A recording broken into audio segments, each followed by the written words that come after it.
Welcome to Align to Your Design. I'm your host, Baeth Davis. Isn't it time to wrap your business around your purpose and bring your greatest work to the world? Each week, join me as we explore various biometric tools such as human design and hand analysis and how to use them to fulfill your destiny and align to your design. We will reveal how to do the work you are designed to do rather than what you think you should do. Hey everybody, it's Baeth Davis. How are you? You are listening to Align to Your Design, where we meet with people who are living their life purpose and explore how that purpose is manifesting in their everyday life. And then we look at their human design chart for more detail at the genetic DNA level about how they are expressing their authentic design. And I've been having a blast doing these interviews, and I hope you have as much fun listening and watching as we, myself and the guests, do creating them. Our guest today is a U.S. citizen who is now living in Australia with her partner, and maybe she'll share about that magical story and how that came about. Her name is Cory Michelle, and she helps highly conscious and intuitive women break through their limitations so they can effortlessly turn their lifelong desires into reality without extra work. Manifestation the easy way is her jam, and she teaches you how to be energetically masterful so that you get what you want. As I said, she is from the United States, but has indeed created a gorgeous life in beautiful Australia, and she loves all things magic, quantum, and consciousness. And with that, I want to welcome Ms. Cory Michelle to the show. And we are going to have quite the convo for you. Hello. Hello. Hello. How are you? I'm so good. It is so good to be with you. Oh, it is so good to be with you. And you look amazing. Like you are so radiant. Like your energy is like, and energetically just like in your jam. Like you can tell you're like, so I wanted to tell you that. Thank you. This is one of my favorite things to do, is to be with another who is living their purpose as you are. So will you share with everyone, just in brief, what led you to become a teacher of easy magical manifestation? It's a little bit of a loaded question, but I never expected to be a teacher of anything because I had so many limitations in my world that said I wasn't valuable. I didn't have anything that was spectacular. I didn't have anything that would even be worth teaching about until I started working with energy. And then I noticed that I was actually really good at working with energy. And then I noticed, oh, wait a second, I'm actually really intuitive and I had no idea. And then as I continued to step into the unfamiliar and uncomfortable and not know myself, because the old self was so not anything of who I am now, I just continued to say, well, who am I really that I never knew I was? That's what led me here, really. And just continuing to go, wow, I'm highly intuitive. I'm highly aware. I can see energy fields. I can see when people are speaking and being incongruent with themselves, with their true essence. And when I started to point things out and people would make shifts, it was like magic. Like things, it was like, instead of take door 1, take door 2, and all of a sudden their life would change. And I went, wow, there's something really to this. And that's been like my favorite thing to do over the last 10 years. So can you give us an example of someone that came to you and you read their energy, and what happened when you read their energy? Yeah. So there was a client that I was just talking to 2 days ago, and she showed up and she was ready to leave her marriage, like a alcoholic husband. She was in the sort of people-pleasing conditioning, and she was on her way out the door. She was fed up. And what we looked at was the reason that whole situation had happened was not necessarily because he's bad and she's the victim, because we know that's not true. We all have a role to play. And what it was she wasn't owning her power. Right. And she wasn't choosing what she really wanted to choose. So as we're having a 30-minute conversation and what she was saying, I could see that that's really what the issue was. So we gave her a few things, and she actually joined one of my programs. And what ended up happening is she took her power back, and she stopped sort of playing this victim role. And she basically got out of the victim role. And now I just talked to her. They're actually having a better relationship than they ever did. Right. And then I was like, well, that was a surprise, wasn't it? She's like, I thought I was leaving. I thought that was done. And he totally shifted because she shifted out of that role. And I find that a lot of times that's what's happening is we're stuck in some role of who we think we are. And when I look at it, I can see that that's not, they don't appear vibrant. Right. They don't appear like what I was just saying about you. You're in your lane. You're in your super highway of creation, because it's like, I get chills just thinking about it. But she was like off path. So we just get her in her super highway. And then it's like, oh yeah. So she started working on her energy. She started making some different choices. And she also created some space for herself, so that she was out of everybody else's energy field. And she said that was one of the, along with everything else, she said that was probably one of the things that she never thought would have made a difference, that totally did, because she wasn't enmeshed in everybody else's energy all the time. That's really important. One of the things we talk about in human design is this concept of, as often as possible, sleeping in your own space, so that you can discharge the energy of the other person at night. Yeah. Cool. I love that. All right. So I have a question for you. You help people manifest, get what they want, get what they desire. So what's going on when the desire isn't clear? What's actually going on there? Yeah.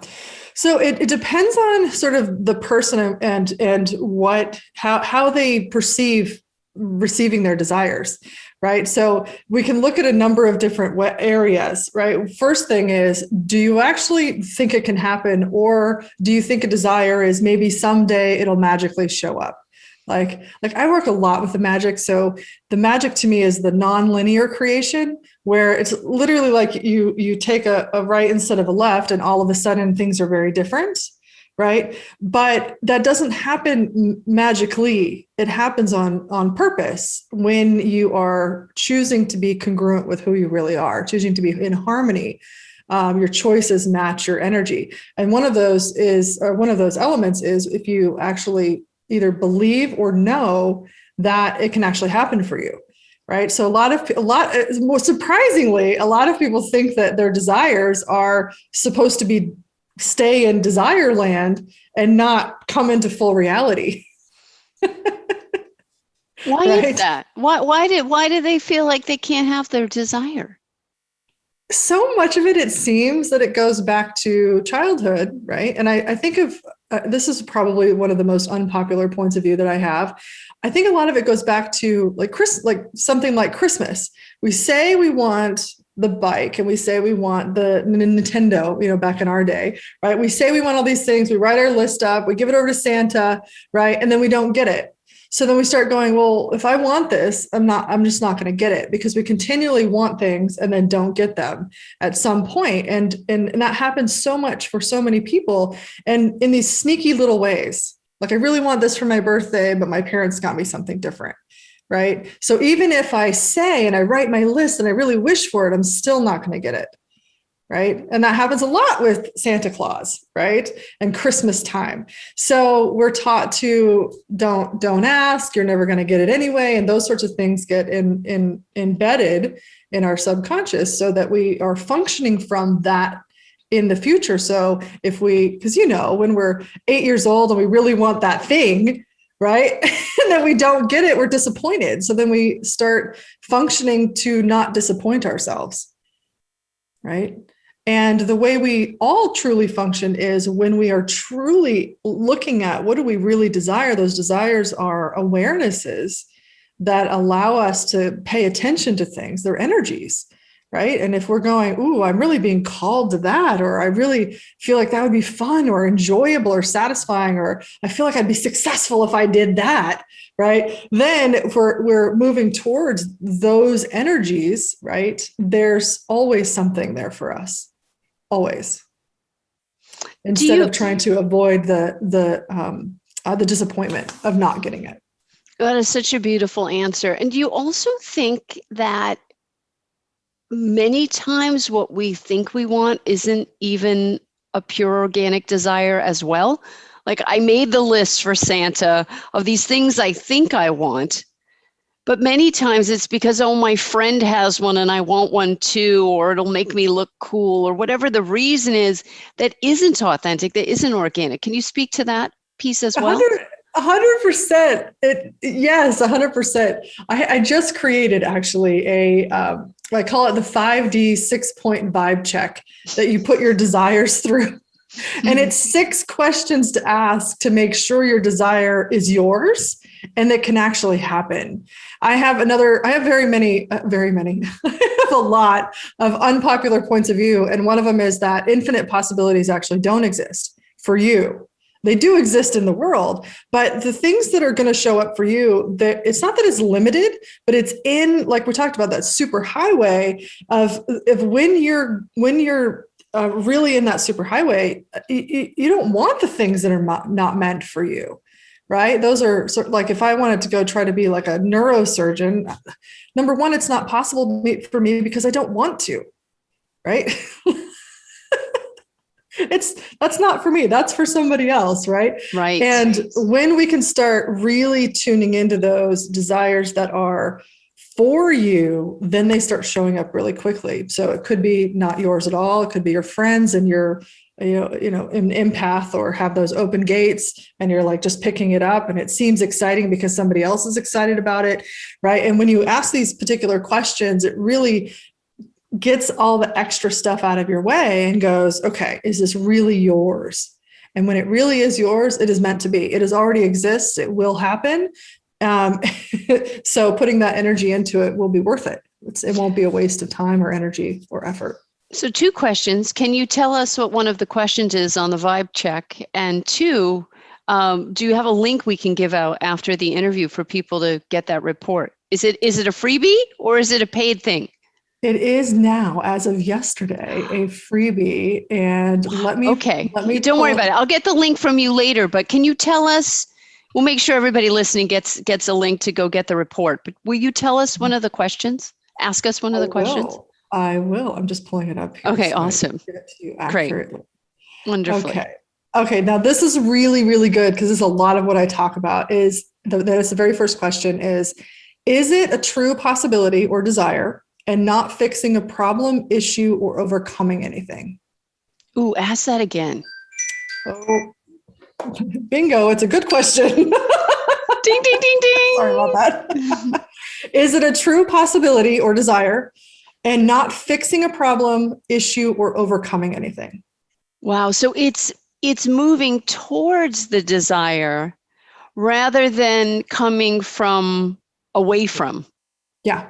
Because there's that going towards something versus trying to avoid something. Yeah. And a lot of what I teach too is coming out of creation or thinking you can create well based on problem solving or having issues or what was the other one I said there? Fixing a problem, an issue, or overcoming something, right? That's sort of what I would call like the 3D world is we've got to fix our problems, we've got to overcome our weaknesses, that sort of thing.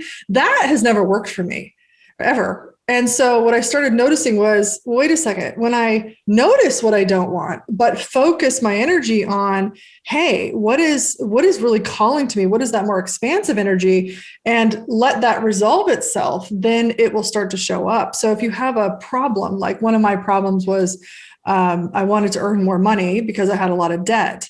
So if I kept saying, oh, I'm so broke and I'm so bad with money, I need to fix myself. Well, that was just creating more wrongness, more heaviness, more judgment about myself, which was creating more of the problem. But when I stepped in and said, this was a brilliant question I asked, I didn't know it was so brilliant at the time. I said, who would I be if I'm somebody who, or the version of myself who paid off $150,000 of debt? And immediately it was like a door opened and it said, yeah, that's available. And I went, okay, I'd have no idea how that's going to happen because I'm $150,000 in debt, making $2,500 a month. But I'll go there. I'll have that version of me because I'd rather be that version of me than the version of me who works on myself and my money issues and is a problem with money for another 50 years. That sounded terrible.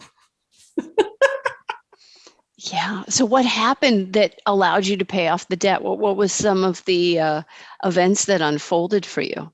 The first thing was getting really, really honest with myself about how I was being with money because I was avoiding it. And the avoidance was coming from a really deep insecurity that I wasn't going to be able to have the kind of money that I knew I wanted. Like from a young age, I knew I wanted to be wealthy, but I didn't grow up in a wealthy family. So it kind of went against me. Like I kept trying things and I kept trying to start businesses, but I kept failing. So getting really honest with myself about what my relationship with all of it was and stop avoiding it. And then I also set up a plan of paying off a certain amount a month with no questions asked. Like that's just what I did. Whereas what I sort of learned to do was pay off as much as you can, which made me feel like now I'm having success and making money. And now I have to give all my money to my past. Like, while that works for a lot of people, my mother is one of them, is like, put every penny towards your debt. It made me feel like I wasn't having success. So I said, here's the amount that I'm paying until I pay it off. I don't care if there's extra interest. I don't actually care if I'm paying more. That wasn't my concern. My concern was just doing whatever I could do to create that. And that was my way out. And so I paid it off in 5 years. Fantastic. Yeah. That's a great story. And 5 years goes fast. It does. It does. When I paid it off, I was like, oh, I did that. Cool. And you did it in a way that was easy and not stressful. And it was happening in the background, so it didn't have to consciously take up space. I think there were great lessons in what you did. This could be applied to other choices that people make. Yeah. Wow. Okay. All right. I have another question for you. How can the superconscious assist with creating a magical life? And before you answer that, will you explain to us what superconscious or superconsciousness means to you? And then how can we use that to create a magical life? Totally. So the superconscious is like the umbrella to all of our levels of consciousness, right? So in our particular makeup, right? And we have our ego, right? And we have our conscious mind that's sort of worked, like making sure everything's, we got food, we got like those sorts of things. They're focused on the needs of life. And then we have our unconscious or our subconscious, and that's where all of the old programs are held. Our identities are held. Our automatic responses or reactions are held. All the stories, all the limitations, all that stuff. So with the superconscious, they all have consciousness. You can speak to any one of them, right? And what I just recently figured out, because I wanted to be able to create that magic faster with people. And one of the things to create the magic is being able to respond differently, right? So if you can stop responding like the old version of you and start responding as the new version of you who already has the thing you want, then it's really easy for your quantum field to start rearranging for you, right? So I was like, how can we do that better, more effectively, and faster? And then I came upon some information about the superconscious. So we can talk to the superconscious and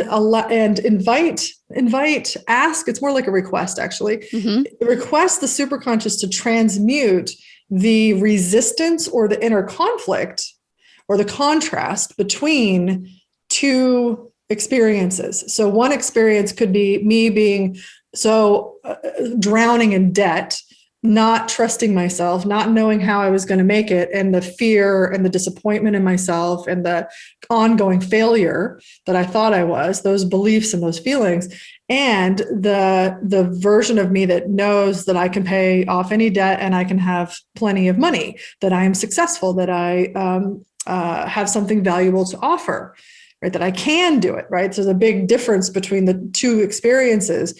Well, we can talk to the superconscious and change the energy between the two, so that the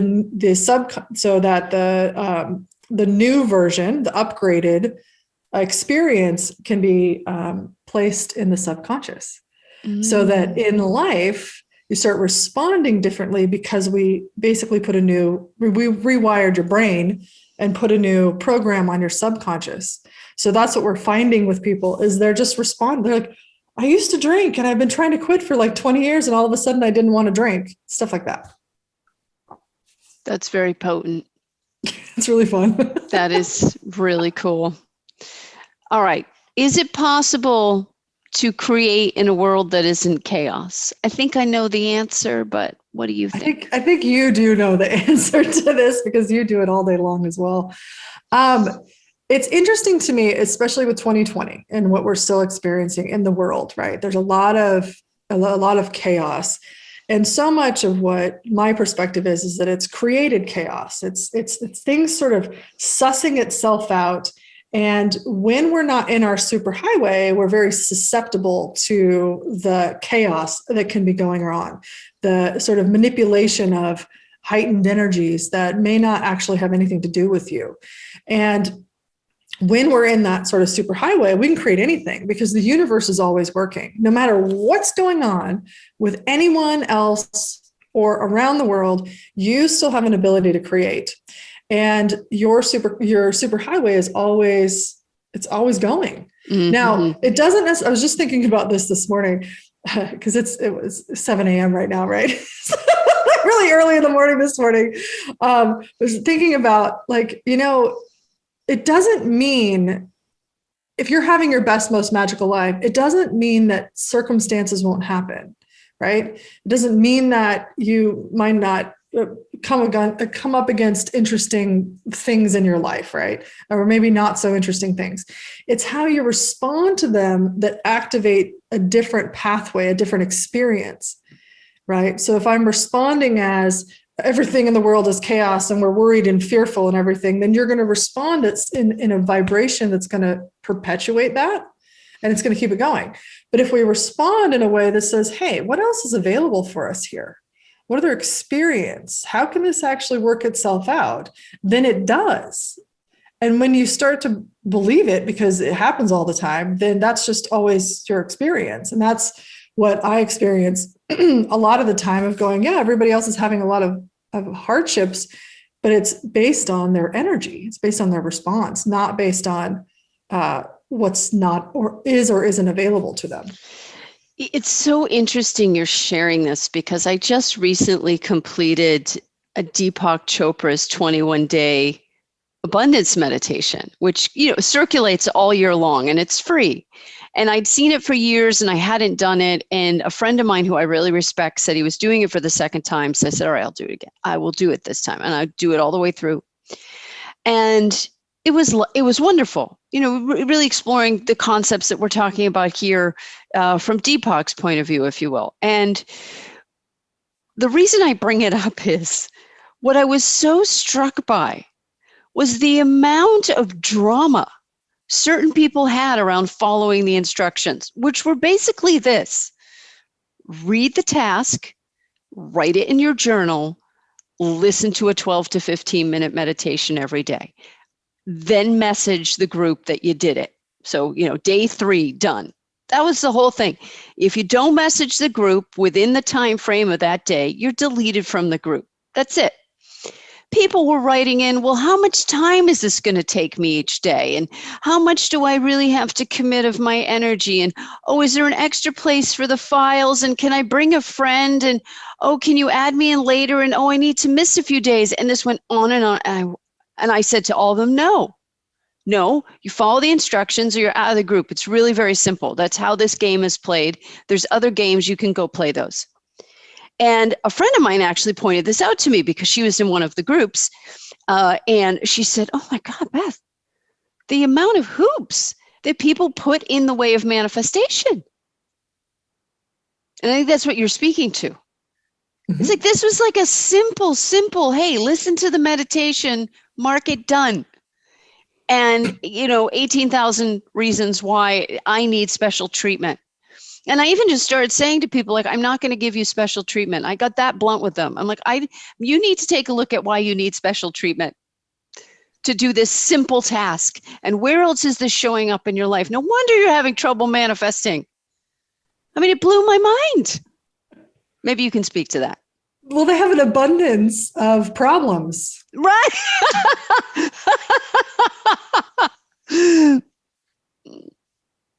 Yeah.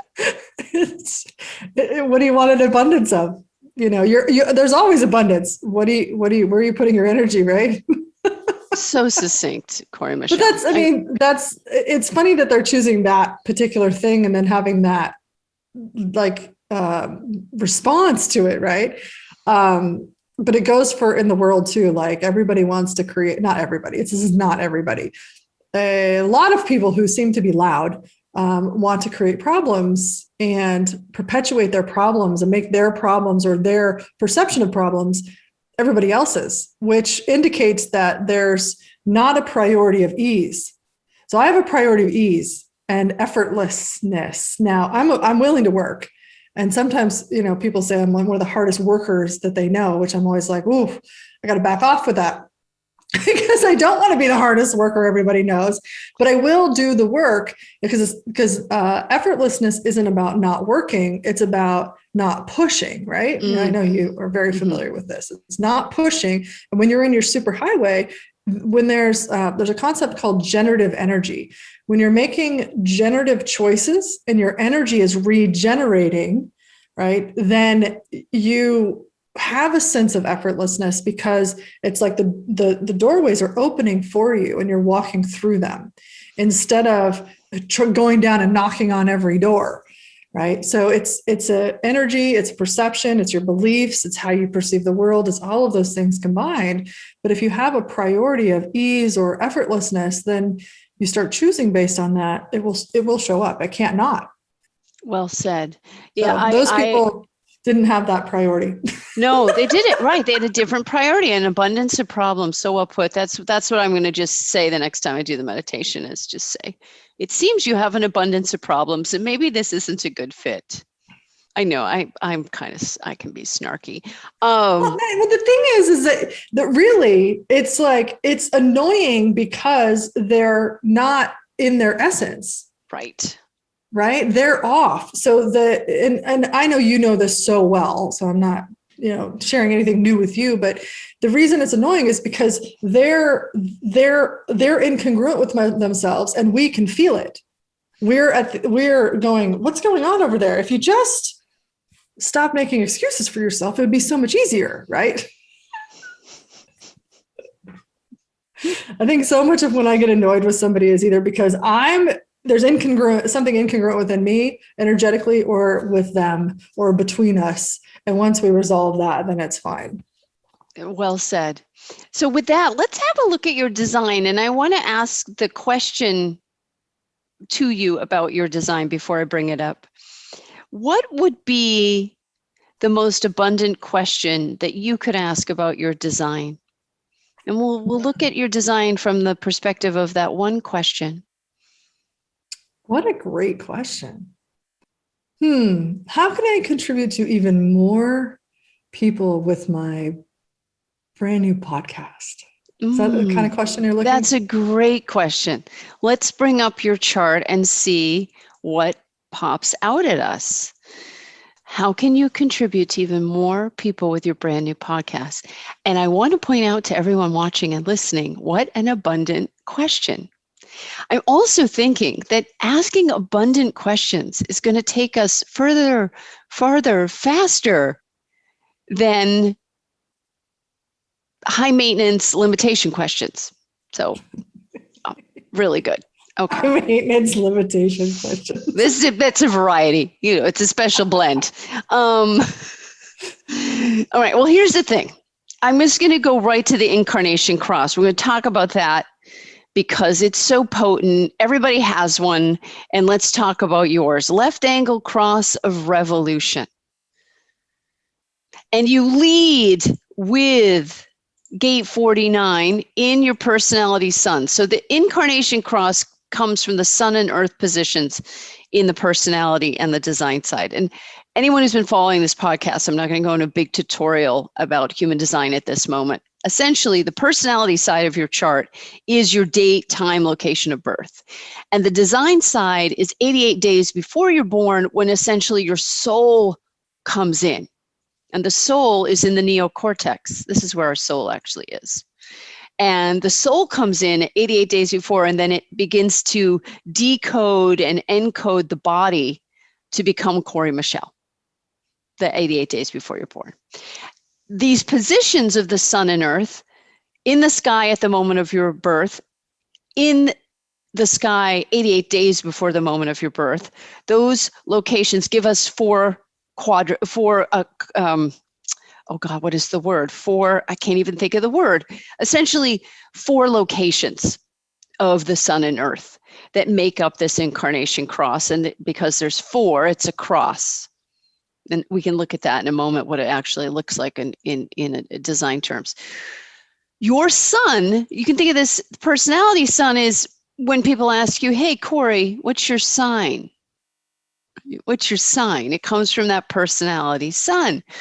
You're in gate 49, line 5, and I'm going to show everyone where this is on the chart. And you want to remember location, location, location. 49 is down off the solar plexus. It's lower in the body. The solar plexus runs from about the sternum to just beneath the belly button. It contains our diaphragm and most of our essential organs. It's a very special place in our body, and it's the home of our emotions. Gate 49 is a frequency of emotional revolution. So it's the kind of emotion that's intense. And it can be anything from super sweet and magical to vicious, vengeful, and unrelenting. Because it's a survival frequency, gate 49. It's the emotion of we will revolt. We will revolt if the structures do not support our spiritual advancement. And spiritual advancement, as you know, occurs emotionally through how we feel. And as we feel more and more fulfilled and satisfied and correct, the more our emotions start to have a higher and higher vibration, right? That we then experience as radiance. So your call to the world is to help people revolt against within themselves, or be a stand to not engage with that which would limit their full expression. Does this make sense? Totally. Yeah. So you can even use the word revolution frequently to activate people, because what you're saying to them is the revolution happens on the inside. Well, it all happens on the inside. The outside, as you and I both are agreement of, I think, is that what we're seeing out in the world, especially the chaos, is the result of people not taking responsibility for their emotions. And so emotional murkiness creates chaos, which creates revolutions of a not so helpful sort. We've been seeing a lot of them in the United States because the United States likes to be a trailblazer in revolution. That's kind of what we're known for. And some of the revolutions, and it all comes, it's all the results of how well the emotions are being managed. So you come into the world, and here's what's wild about this. Your sun is having a revolution within the emotions. The earth energy, which grounds you, which lets you bring it down to earth, is gate 4. And gate 4 is a wonderful gate because its frequency is risk-taking. It is mental risk taking. I'm willing to consider a new point of view. I'm willing to try something different. The image I like to share is the Fool card from the tarot. And the fool is about to step off the cliff, and the dog is looking up, barking at him or her, saying, "Are you sure you want to take that step?" And the thing about it is, it's a card. No one's really going to fall to their death. It's a willingness to go into the unknown. And so the revolution that you bring is this energy of risk taking, this energy of really good luck, because gate 4 is known as youthful folly in the I Ching. And youthful folly is there aren't major consequences for experimentation in your case. And in many ways, you're teaching people that they can have much better outcomes if they're willing to take better risks. The highest frequency of gate 4 is forgiveness, which is what you shared with your debt, in a sense, right? That's the highest frequency is, oh, I'm not going to fix my problem because I don't have a problem. I'm not going to fix this thing that makes me feel like crap and makes me think I'm a bad person. Oh, no. We're going to forgive all of that and just go towards what is revolutionary, which is there never was a problem in the first place. I just need to apply different behavior, which is what you did. Mm-hmm. And then we jump over now to the design side, 14-8. So 14 in the design sun, 8 in the earth. Gate 14 is prosperity. So it doesn't surprise me that is your path, and it is in your design sun, and the design sun is what keeps our body healthy. And line 1 is research, investigation, and solitude. So when you spend time alone with yourself, contemplating your abundance, you then have more to bring to the community, which is gate 8. So the whole essence of your incarnation cross is to be this revolutionary who dares to bring forth this idea of self-forgiveness in order to create prosperity, not just for the self, but such unlimited prosperity that the individual can actually bring prosperity to others.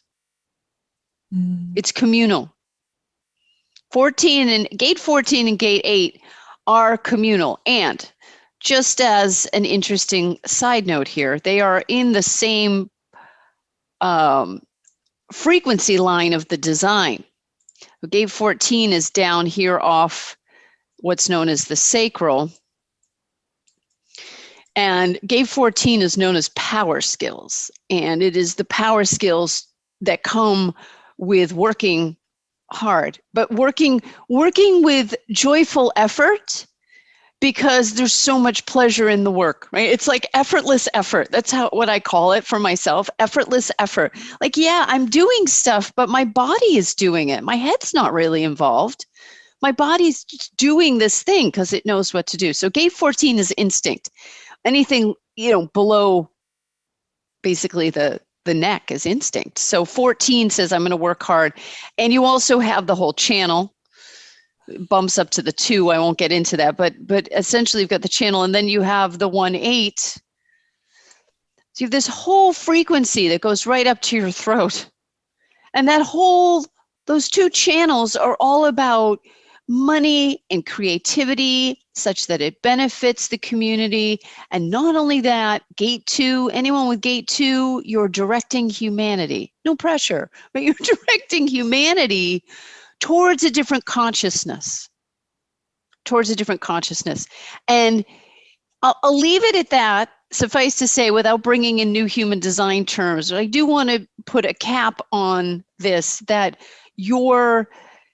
another aspect of your purpose, Cory Michelle, is to shift consciousness on the global level. And so the way you're going to bring this podcast to more people is to actually state, I am a revolutionary for your prosperity. Oh, I like that. I am a revolutionary for you to experience work that satisfies your soul. So you're willing to put in the time that it takes to succeed. You're willing to expend energy to get what you want because it's all going in the direction of benefiting you, benefiting your family, benefiting your community, etc. The people you can best serve are those that, and this is very important for you to know, and this also creates less friction for you. And I'll stop sharing the chart now. It's really important for you to let people know that if they're going to work with you, they already have a service mindset. Mm. So you might want to make a checklist that you put on the homepage of your website, in your Facebook groups, wherever people gather in your world, that says to them, much like I was sharing about the 21-day meditation, if you can't abide by these rules, these qualities, these ways of being, just exit yourself because you're not going to benefit. So you putting out the call to the service-minded individual, not someone who's thinking, well, once I make money, then I can be a philanthropist. No, you're still not ready for Cory Michelle. Rather, I know that it's not all for me. Some of it's for me. Yay me. And then there's all this extra energy, extra money, extra time, extra love that I have for you. And I want to share it with you. Love that. I love that. And those people that show up are always like the most grateful, and that they just are like, I'm so happy that I chose this and that this is my life now. Like those are the ones. My experience is the most successful people are the most grateful and generous people, without fail. Certainly, there are some nefarious characters that get press. And I think on some level, I think there are forces that benefit from this messaging that being successful somehow is unsavory.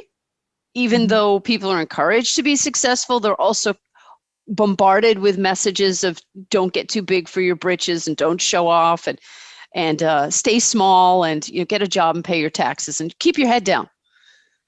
And so there's all this conflicting messaging out there, which I think is quite intentional. And so many people I speak to who are not feeling successful point to how, success corrupts people and, look at so-and-so and so-and-so. And I said, yeah, but those people are the outliers. They're the minority.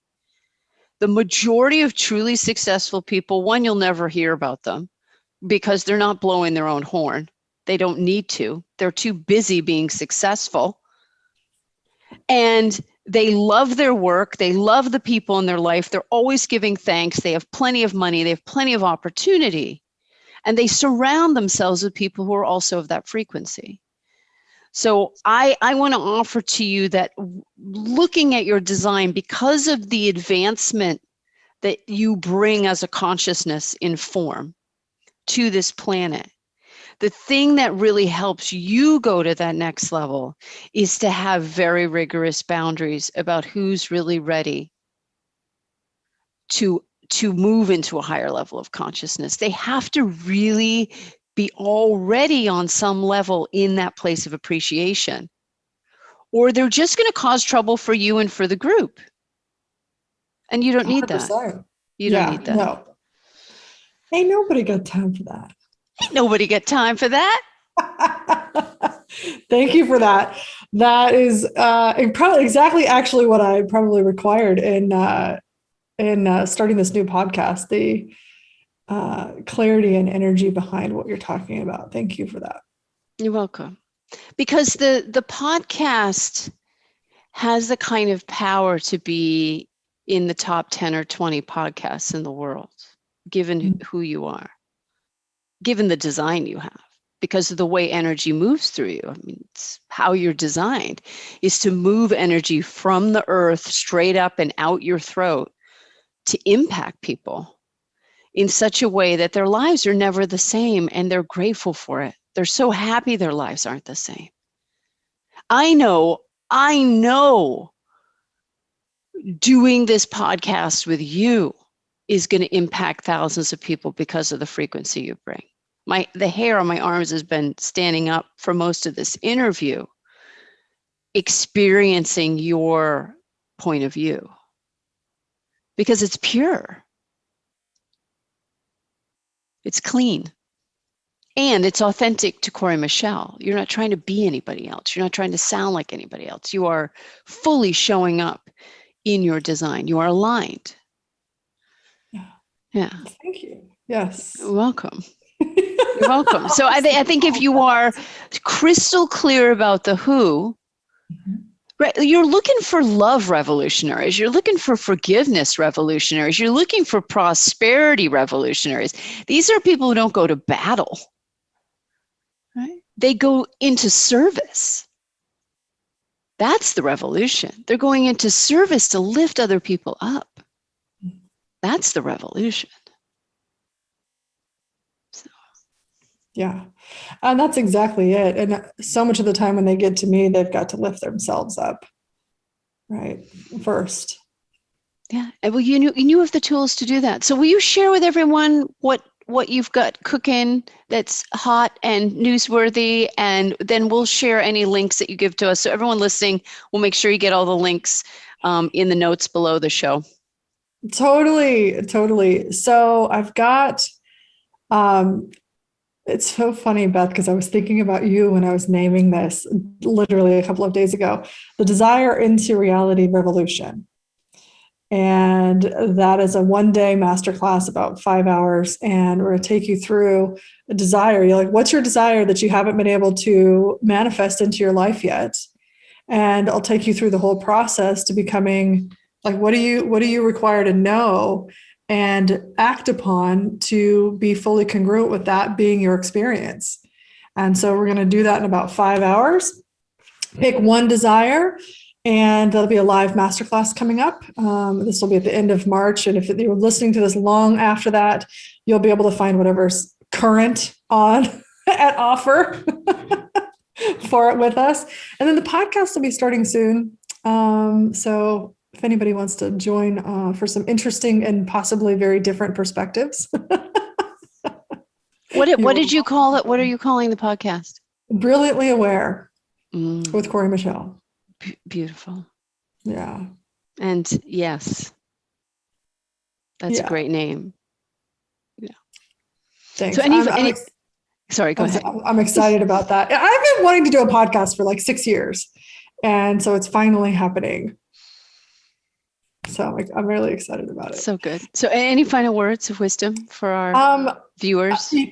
I just so appreciate you, Beth, and the contribution you've been to me in my life over the last couple of years. And human design has been a game changer for me in really dialing in my energy and knowing how I function on an even higher level. And it's taken me to be even more clear about what I do. And that's partly where my work with you started, had me ask, what do I really do with people? Because I was like, how do I promote what I do? It's all energy, right? I could tell you a lot about it, but what was that clarity? And I asked myself, I was like, what do I do with people? And I said, I help people turn their desires into reality.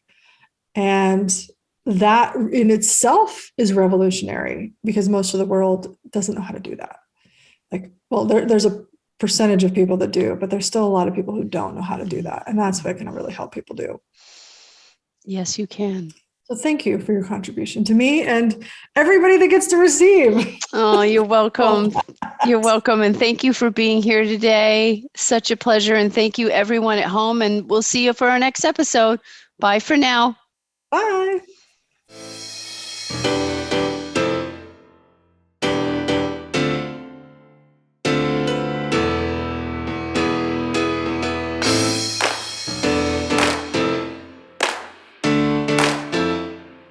I hope you enjoyed this episode of Align to Your Design. If you did, please grab my free report, Business by Design, at yourpurpose.com, and then join our Facebook group, Align to Your Design. See you next time.